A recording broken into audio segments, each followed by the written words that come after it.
こんにちは。今日は折り紙のカエルの作り方を説明したいと思います。よろしくお願いします。まず、長方形の用紙から始めます。白い面を上にして半分に折ってつけて光ります。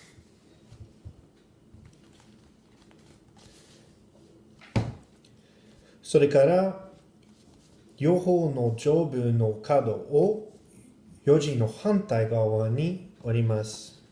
このように他の同じように折ります。あなたのシワは X みたいなはずです。次に X の真ん中に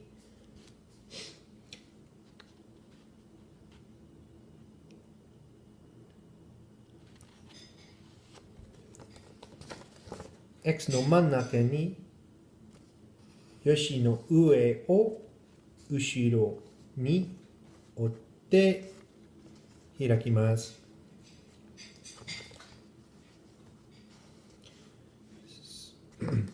次の部分は結構難しいですけど、頑張ってください。両側を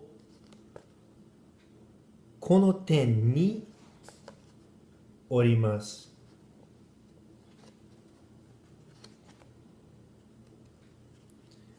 それから平らにならします。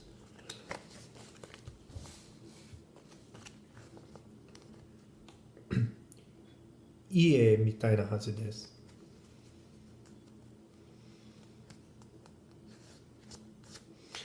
三角の下の角を上に折ってダイヤモンドを作ります。次に両方側を中心線に折ります。次に下をダイヤモンドの真ん中に折って